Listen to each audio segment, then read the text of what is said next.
Harry, who I don't think need much introduction because he's quite already a well-known face in ELT. Harry had been an active president of IATFL and on his way out now, but he steered IATFL through the pandemic times and managed to have that conference. And himself a very active member, leader of various teacher associations, and encourages other associations to take roots and grow and evolve. So over to you, Harry, now. Thank you very much, Amo. Thank you. What a day it's been. I've really enjoyed the first set of presentations and so much to learn from what our colleagues are already doing in teacher associations around the world. This segment would be addressing two themes, and the first one would be looking at teaching associations researching the needs and or capabilities of their members. And we've got two speakers who are going to be sharing experiences from their context and what they are doing in this light. So I want to introduce the first person, who is Gloria Romero, who kindly joins us from Canada, but she's actually speaking about work that they are doing in RICELT in Chile. Over to you, Gloria. Thank you. I'll share my slide.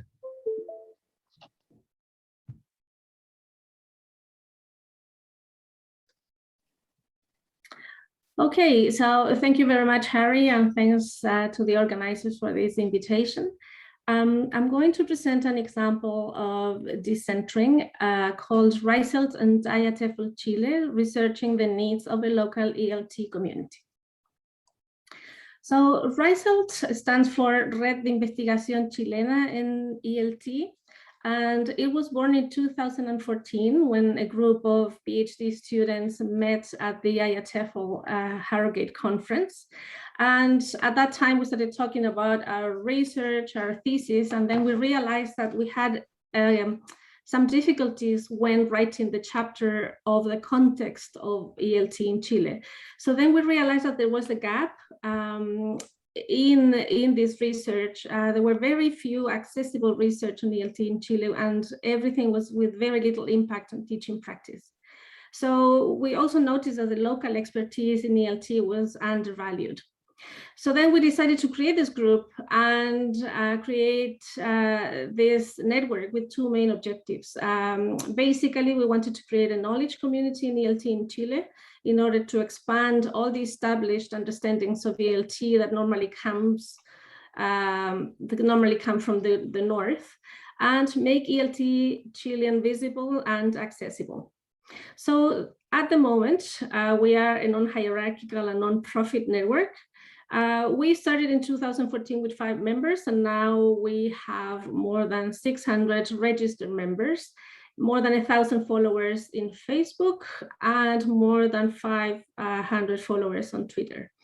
So we organize things. There's a small group of committee members, and all of us work as volunteers, and we are located in different places in Chile, the UK, Canada, France, and the USA. So the things we have done so far are have all the activities free, open access and free for everyone, not only members, but the whole ELT community in Chile. And we don't charge membership fee, which is sometimes a bit challenging because we lack some funds to do all the projects that we really want. And we've been working hard on disseminating all that comes up on ELT in Chile. We've been organizing a master's conference that is done every 2 years, and that's for new researchers who want to showcase their work in ELT. And we organize the biannual conference, and this year we had the 4th event where the whole ELT community participates and presents. And we've done joint collaboration with local universities and institutions. We had a mentoring activity joined with the British Council, where a RICELT member was mentored and helped so that she could publish her first publication or article in a peer review journal. We've been doing a writing group weekly so that members come and join and have an online space where to write, and we discuss the things that we are doing. We have a brand new website where we've been posting news, database of all the Chilean ELT research, presentations, events, and theses. And we're very happy because for next year, we're going to work on 2 projects that were funded by Hornby Educational Trust. One is on infographics on local ELT research, and a set of podcasts on research done by ELT teachers who are doing actual research in the classroom. So the example I bring here on Decentring is an evaluation of a conference experience. So the IATF Chile organization contacted us, and they said that they wanted to check how or what people were thinking of the conference they organized. So this had 2 goals: mainly evaluate the 2019 IATF conference experience and understand the professional development needs of its members. So in this kind of mini research that we conducted, there were a variety of participants, so school teachers, pre-service teachers, academics, teacher educators, and language teachers. And we collected data through an online survey with 149 participants, and we did 3 focus groups with 3 participants. So basically, the information we gathered was from the members themselves, and they gave very good insights on what future activities IATF Chile should do, how they should work better with technology, what topics they should include that go beyond ELT and linguistics and grammar. And they gave very interesting feedback about the venues where they do the Congress and the fees that they charge the members. So basically, this is a Decentring, a joint adventure, because on the one side, we have RICELT that understands local research as a tool to access contextualized information. We believe in inclusion, that all the members of the ELT community have something to say. It's not only academics researching ELT, but it's also undergrad students who are doing also research in their universities. And we also believe that local organizations have the power to share their knowledge if it comes from the bottom, and they share the needs and knowledge. So on the other side, we have IATF that instead of asking an international organization to help them with this research, they contacted us because they really wanted to understand the needs of the members from the bottom. So they didn't want to decide that these are the things that we are going to organize for the next conference, but instead they said, we want to know what our members need, how they feel about it, and then create a new event based on that. So they made a situated, the voices of the members were significant and situated, and the information that came in a way raised from them. So that's my presentation. So gracias, thank you. And you have there our website, so you're invited to have a look at it anytime. Thanks. Thank you very much, Gloria. That was short and sweet. If you just stop sharing your screen, I would like to introduce our next speaker, and that is Frinwie Ndifon, who is Secretary General of the Cameroon English Language and Literature Teachers Association. Aita would be talking about the work they've done with the CAMELTA research group.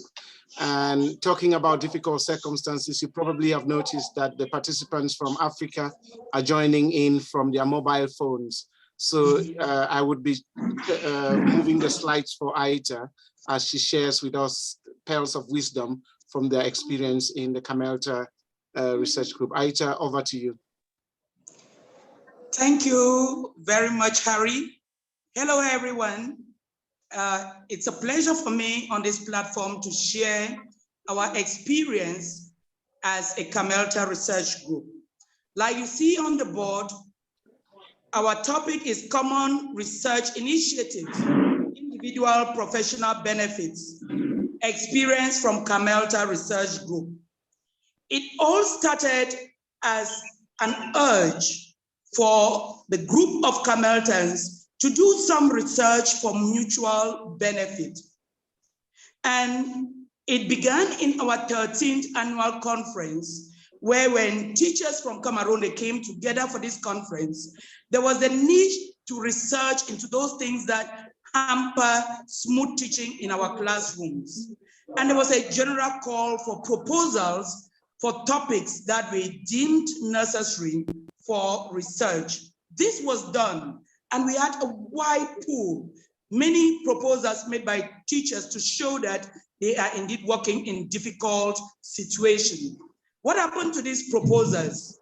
A smaller group of CAMELTA research group was formed to better handle and follow up these proposals to fruition. And so the questionnaires were analyzed, or the proposals were analyzed by this smaller group, CAMELTA research group, and then they categorized the research priorities, which gave us the following priorities for the research project.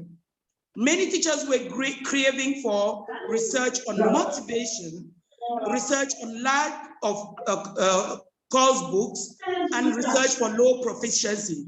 You just quickly want to know that they are coming from a common background of very large classes that end up working as demotivation to both teachers and learners. And so these teachers, this research group, after analyzing, settled on motivation as their first research item.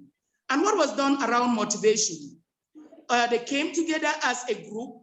They read a lot of literature on motivation. They analyzed it.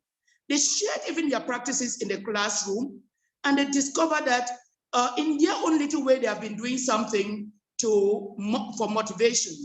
And so this was melted to, and lessons formed based on the analysis done and the personal positive experiences, of course. These designed lessons, group design lessons, were then taken back to the classroom for trial by the teachers of this research group. And they carried out the lesson, they recorded their successes, and they reported to the larger group. It wasn't only that, there was also encouragement for teacher mobility, which saw other teachers watch these classes of the sample lessons, and a lot was reported as success story.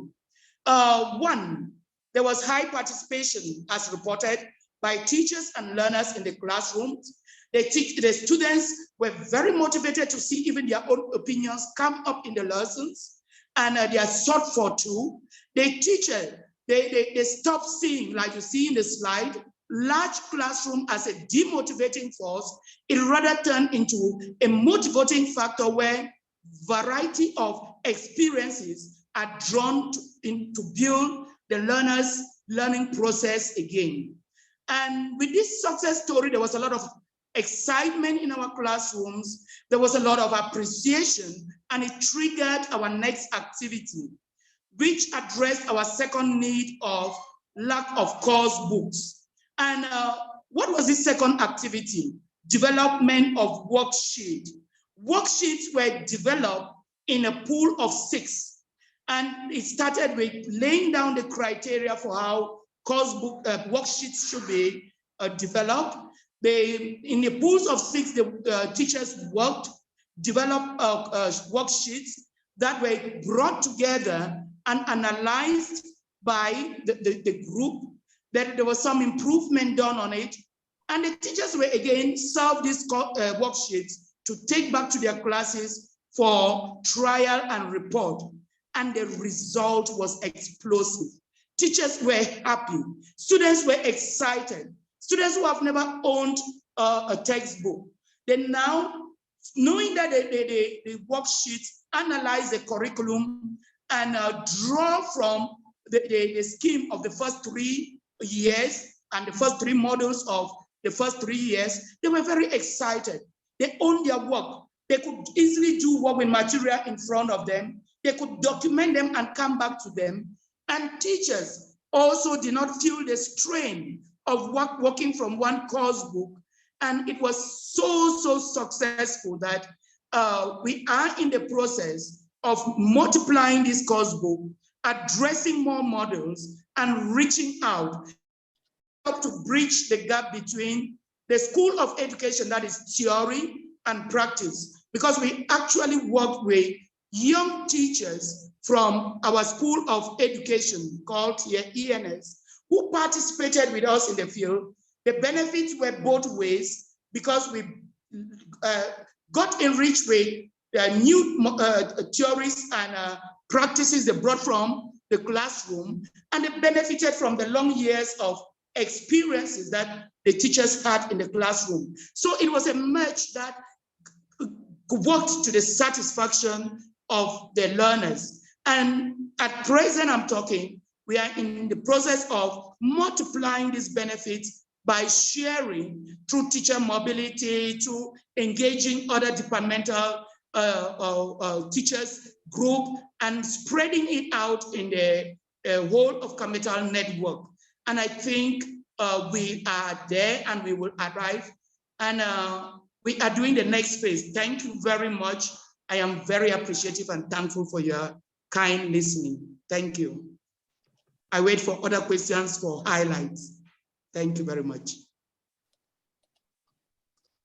Thank you, Aita. Thank you very much for sharing the CAMELTA experience. The next two speakers would be from Guinea-Bissau and from Argentina. And they would be addressing, their case studies would reflect teacher-led decentering initiatives that contribute to wider change. This is the first time Ali Djau is doing a Zoom presentation on his own, so it has been a huge learning curve for him. And thank you so much for your courage, Ali Djau. And I would say over to you. I'm sharing your slides.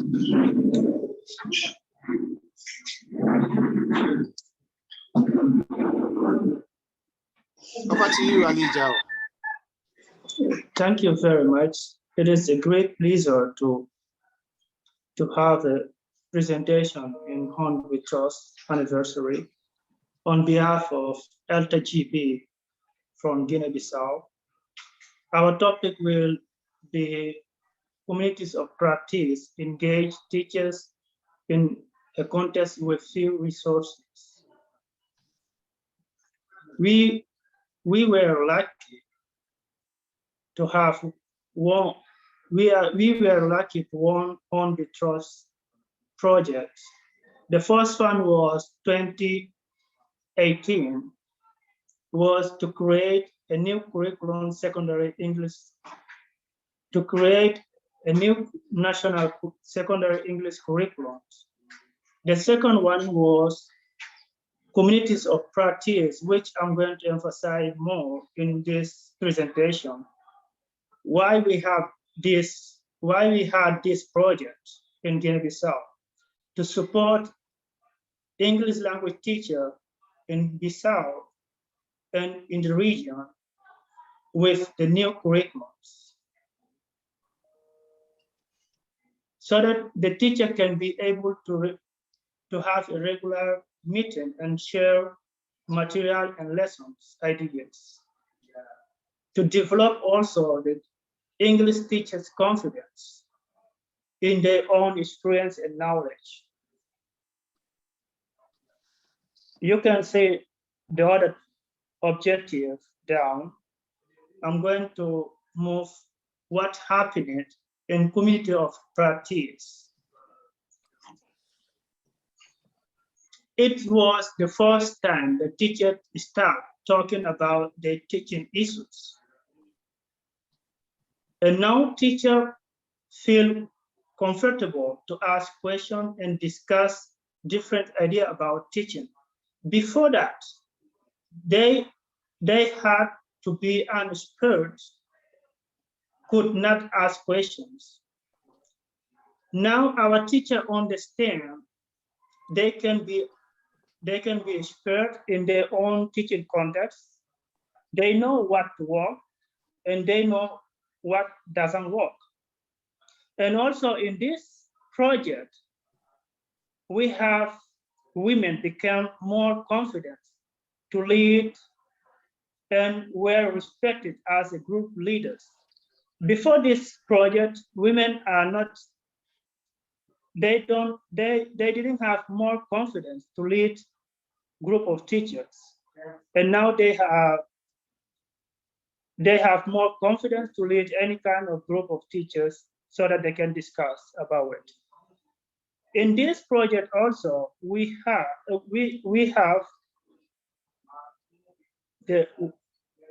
what happened in this project. The teachers start talking about how to use technology in context of teaching. Also, teachers were sharing experience how to teach students with disability, like deaf students.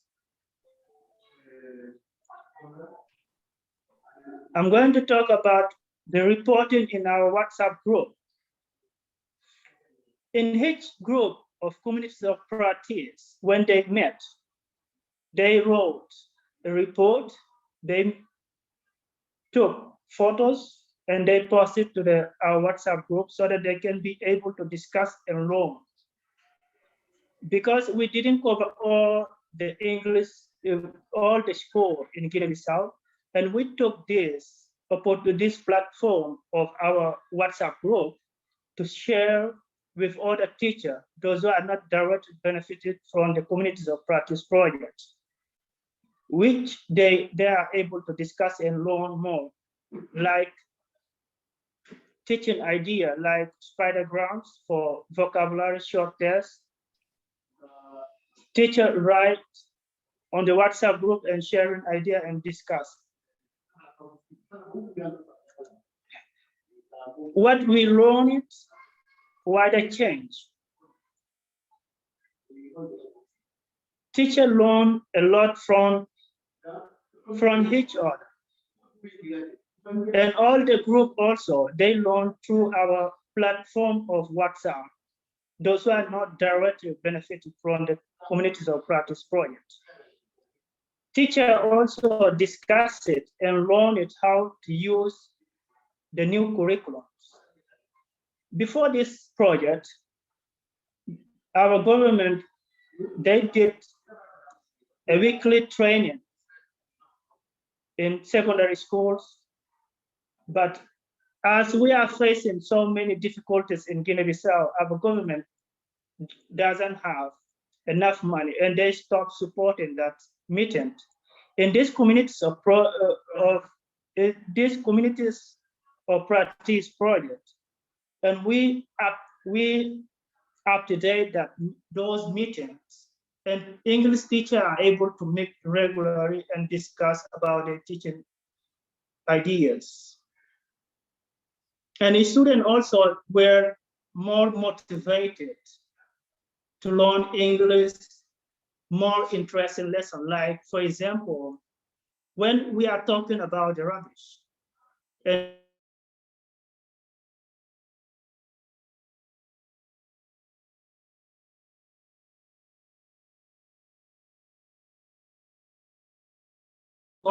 they can write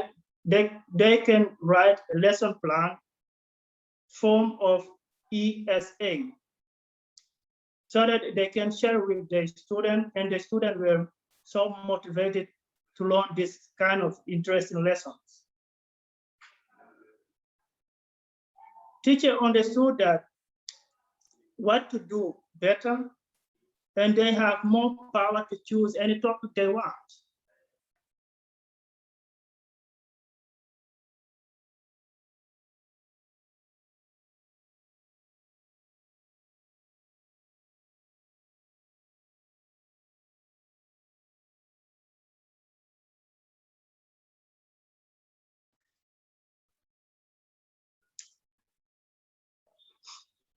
We are so lucky to won our third Hornby project funding.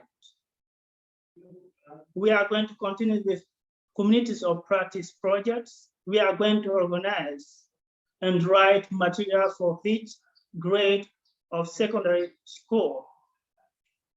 We'll start in December 2021.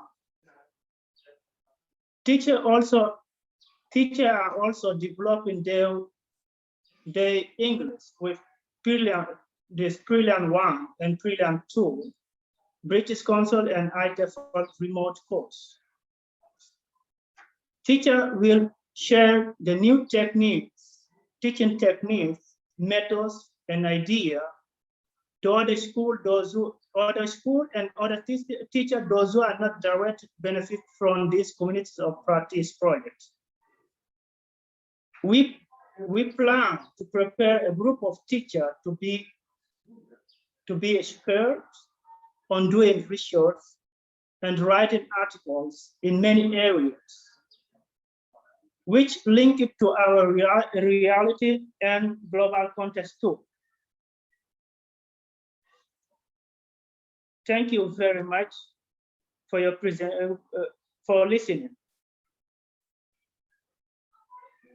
Thank you very much, Ali. Thank you for sharing your experiences with us and for being that courageous to run your first ever Zoom presentation at a Hornby event. We are very grateful. Don't go away. We will be coming back to you for questions and discussions at the end. I would now introduce María Susana Ibáñez from FAAPI in Argentina. And FAAPI is a very popular name in our in the ELT world, especially as one of the associates of ITEFL. So María, over to you. Thank you, Harry, for your introduction, and thanks for the invitation. I'm speaking from Argentina, as you well said, which is a country with a very big territory, even circumstances throughout that territory. So I titled my presentation, Academic Skills in Remote Places, the Right to a Voice in the Academic Community, because we intended to reach precisely as many teachers as we could, especially those who lived far away from city centers. So what I'm trying to, okay, there, sorry. So why did we think of a course that would focus on research and academic writing? First of all, because not all teacher training colleges in our country include this content. Very few universities teach English to future teachers. Teachers are generally educated in provincial colleges that focus on general English, because that is the English which teachers are going to share in the future. So some colleges do not ever touch upon academic English, and some of them do not focus much on research either. So we intended to address especially teachers who later show to have difficulties when entering graduate school.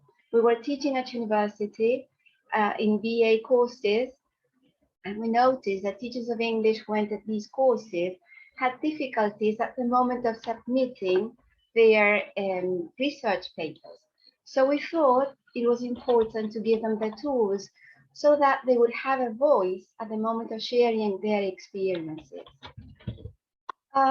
Why did we think then that these courses could be taught through a FAAPI platform?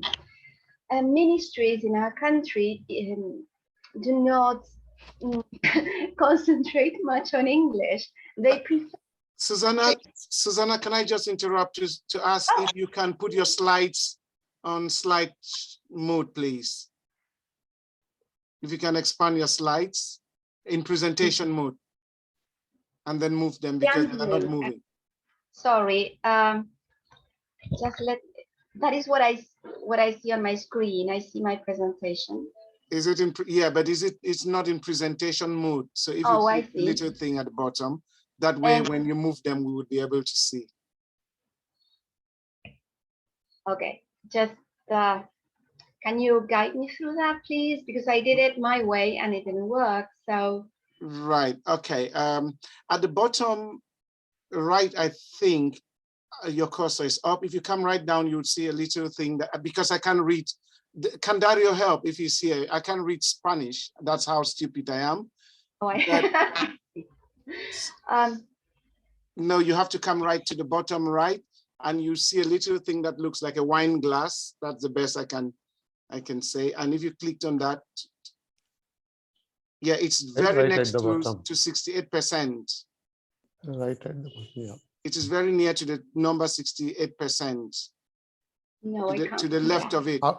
Outside your slide, at the very bottom. Yeah, at the very bottom of your screen, not your slides, right at the bottom. You see three small buttons. At the very bottom, 3 small buttons. Where the one you can... near 68%. Susana. No, I can't see that, sorry. Not on my screen. So, Dario, do you know how we can do that from the top? The funny thing is that now, because the way, wait, let me see if I can, there. Susana, can you hear me? So, María. You, otherwise, I can just share your slides from my end. Mira, You want Susana, to stop sharing? Yeah, sorry, or I'm speaking Spanish just for the sake of practicality. Susana, ¿viste que tenés abajo de la pantalla, como en el fondo, abajo de la pantalla, el cosito para hacer más chico, más grande? Susana, maybe continue, and we can sort out the slides as you speak. I expect somebody can share the slides for you, perhaps. Yeah, if you stop sharing your screen, I would share your slides from my end. Okay. All right. Unmute yourself. There. No, I can't. I will just. There. Sorry. I think you're muted, Susana. I did it exactly the same as yesterday. So what can you see now?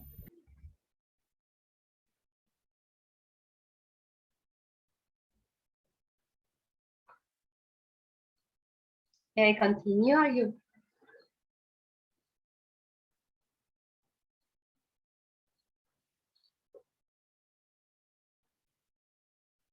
Okay.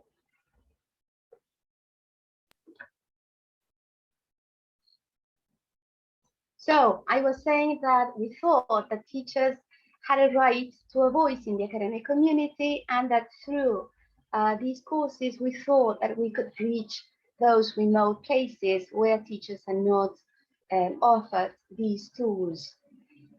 We can move to the next one. Ministries in Argentina focus on primary and secondary school education, and foreign languages are not among their priorities. Apart from these issues, few universities teachers, so when they organize courses, they don't focus on research in English or on academic writing in English. When TAs organize courses, they focus on practical matters more than on research, which is something that takes a long time to develop. And as FAAPI reaches practically the whole country, we thought that these courses, among other possible courses, could be channeled through an online platform. We brought this idea to the FAAPI president back then, thinking that other teachers would take it up, but we were invited to teach the first course. So what we did was to present a project that included teaching research basics and academic writing to teachers all over the country, but to a small number of teachers because we were just 2 tutors. We were especially concentrating on teachers who lived away from cities because cities do offer some education in this respect, but not small towns. And we focused on an online educational platform launched at FAAPI. This platform was just starting, so ours was, if I'm not wrong, the first course to be taught in that way. We intended to encourage participation in the academic community, and that is why we chose the FAAPI conference, the annual conference, as a possible horizon for our study. We wanted to address educational issues that were current at the time, with a view to participating in the conference. The next one. The role then of the annual conference was just that of contextualizing our discussion and the production of academic texts. It provided us with a horizon towards which we could move. But the writing of paper, of texts was inscribed in a genre chain. We thought that we needed to show teachers how to interpret the call for papers, how to present an abstract, how to enroll. We needed all that in order for them to see how all the genres within a conference were chained together. So we proposed initially the writing of a paper to be read in the conference, but we also proposed other possible texts. The attendees then were asked to produce this paper. They wrote many different texts along the course, but the final paper could be a project to be presented at that conference together with a slide presentation that would accompany that the reading of their paper. For those who were not yet engaged in research and were also part of the course for the same, we proposed an essay, an argumentative essay, trying to develop the discussion or to address or respond to the discussions that we held along the course on current teaching issues. Then another possibility was to present a review, the review of a book. In this case, we were thinking of those teachers who were not yet planning to present anything at the conference, but who could produce a text that would share their book review in Argentinian Journal of Applied Linguistics, which is an academic journal also sponsored by FAAPI. And finally, we also saw that some teachers had joined the course just to practice writing, not necessarily research. So what we proposed to them was the writing of a literary review, with a view to its publication in Goodreads. That was the most accessible of all tasks, because we noticed that teachers came from different backgrounds and had different writing abilities.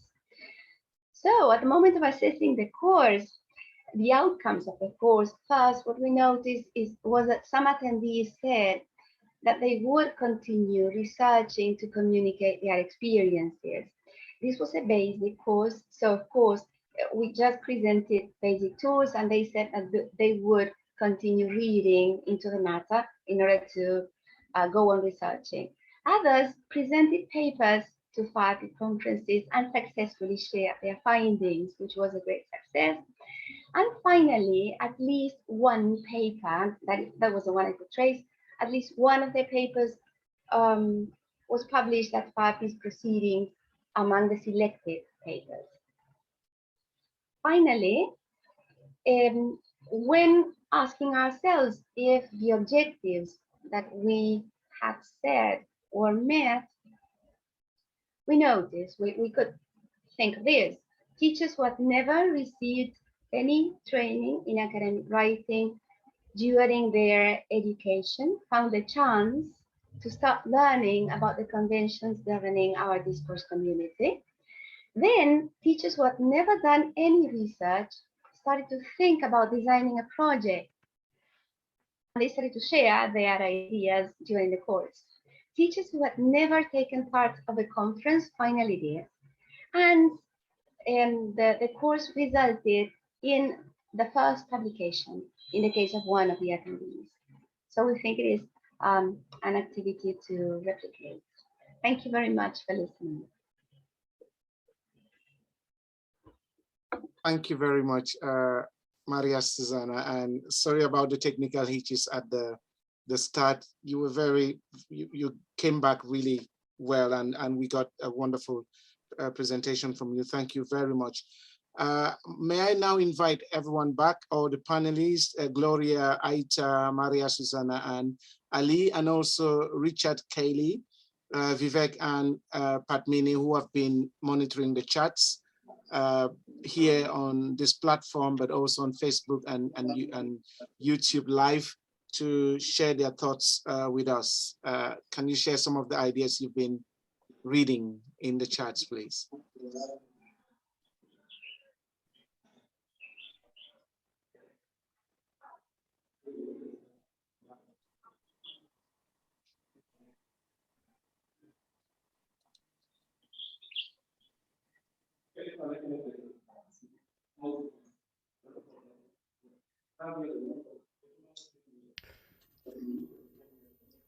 Right, so I can't see Richard actually, Harry. Yeah. So Amal and I will perhaps try to see whether what was coming up. Yeah.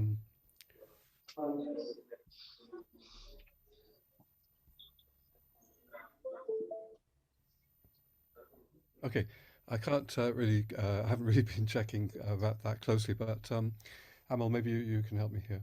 Yeah. Thank you. Oh, there's Richard. Yeah. Okay. Oh, Yes, Richard, sorry about that. There was a delay in rejoining as a panelist, and I was looking at the chat. That was a fantastic series of presentations. The theme for the first part was research and researching the needs and capabilities of TA members. Let me start. Yeah. Now, what I would like as a first question, actually, which came up in the discussion, is the focus on needs and capabilities. I think the presentations showed us in quite an innovative way the value of a research on teachers' capabilities, not just on their needs. I think this was echoed in the different presentations, and certainly in the case of RICELT, in the case of EALTA-GB in Guinea-Bissau, and later as well, we saw teachers are capable of a lot if they're given the chance. But the question I put to you was, how innovative was it to think about researching what teachers can do, their capabilities, rather than just what they can't do?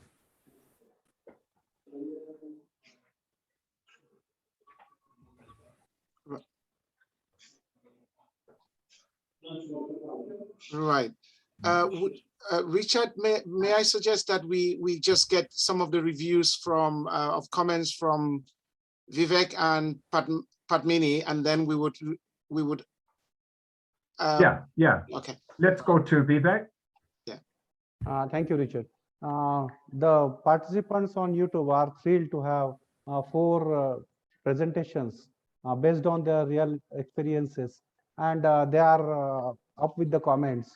The most important comment that I come across is the Gloria's approach of coming from bottom-up knowledge, her mention of bottom-up knowledge, and her effort to access contextualized information. So this was very important point for the reviewers on the YouTube. And then locally relevant responses to the challenge was a catchy kind of comment and remark for Ali's kind of presentation. Also, his remark that the teacher came to know about what works and what doesn't work. That is the catchy kind of element for others on the YouTube. Then FAAPI initiative about offering context to the activities was also a point of attraction for the participants on YouTube. Thanks. That's all from my side. Padmini? I think there are 2 concerns that I see spilling over also from the first session. And I think these are triggered.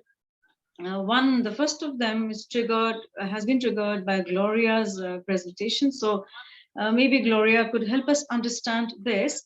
The concern with funding people have written about the fact that, Hornby is there, Hornby Trust funds. So there's some kind of, some activities and projects possible that encourage teachers to, empower themselves.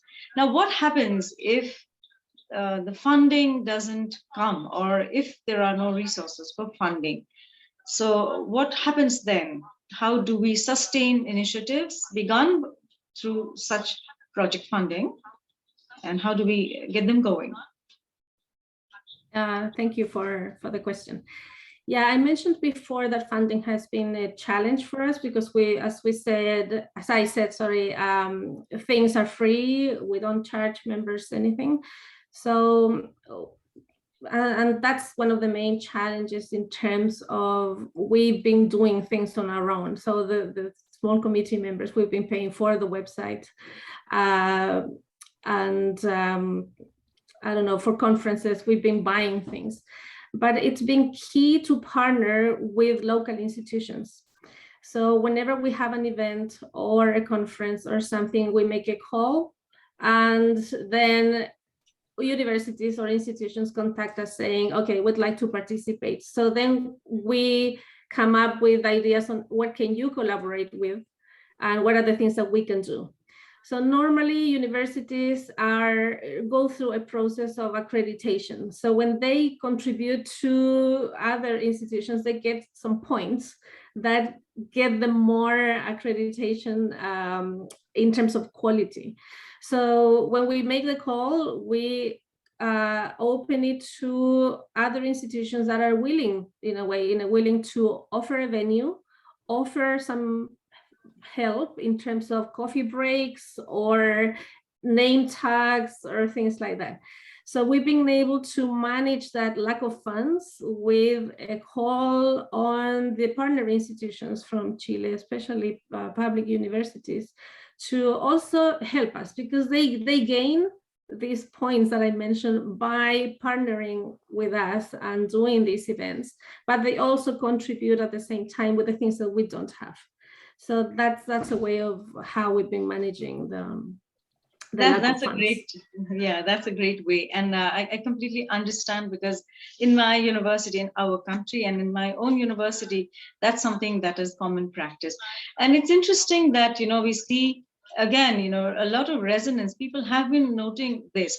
And, what you've mentioned about the ways in which you could perhaps, look at funding, not in terms of money, but in terms of other facilities, is something that INET in India has also been doing. When we have these conferences and events, we do partner with other institutions, and that becomes a really good, strong partnership. You gain through networking, you have access to resources that perhaps would, be really difficult to achieve otherwise. And it's all it's amazing how you started off with 5 and then you now have 600 people. So I suppose everybody's contribution in monetary value or otherwise does make a difference. So thank you for that, Gloria. There was one more question, if I can quickly. Richard, do I have the time? Can I take? I think you can ask it. Yeah. All right. So there's one more concern, which is again, which it has to do with Ali's presentation on creating a new curriculum. In the Zoom chat box, there's been an interesting conversation about materials developed locally and the validity of that, the acceptance value. So this is again a question to Ali. When your project is about creating a new curriculum, and then the advantages of having that practiced or used by teachers. You mentioned things like how you've been able to, through that initiative, to also speak to women teachers who have otherwise been marginalized or disadvantaged learners and all of that. Now, the question I'm interested in is this new curriculum something that the government has also accepted? Because in many other contexts, these seem to be parallel enterprises. The government has one curriculum, and unless you have a Gloria to do something like worksheet development, it might become a challenge. So how do you resolve this? Ali, what would you say about it? finding a balance? Thank you very much for your wonderful question. We are working in collaboration with the Ministry of Education. Before we start proposing a new curriculum, a new national secondary English curriculum, we have several meetings with the Ministry of Education and the institution which lead to develop any kind of curriculum in Guinea-Bissau. They allow us to have a proposal. From that, we wrote this project, and we have been supporting with Linda Ruas and Martin Weddell on this dry national secondary English curriculum. And we have Jenny in South Africa also, they support us. And teacher also from Guinea-Bissau, we support each other about this. We have the national secondary English curriculum, which are acceptable with the minister, because all the things we are doing, before we do it, we have several meetings with the minister when they allow us to do it, and we go ahead with it. Okay. Fortunately, we have several meetings regularly with the ministers, and this national curriculum, before we have this project, each school has its own national topic. It's not a curriculum. And from this project, Guinea-Bissau now have national secondary English curriculum. It means that teachers are teaching the same content, the same way in all over Guinea-Bissau. We are so grateful to thank on the trust for these opportunities. Yeah, I think voices of teachers in numbers matter. When so many teachers benefit and so many teachers participate, that's one perspective, I suppose, that helps to, make this something that is acceptable. And I suppose it also helps that the Hornby Trust is one of the partnering organizations. So this is another, strain of conversation, that another thread that we've been having, how important it is to have bigger organizations support you in order to be heard. So I think that's a question that will not be answered at this point.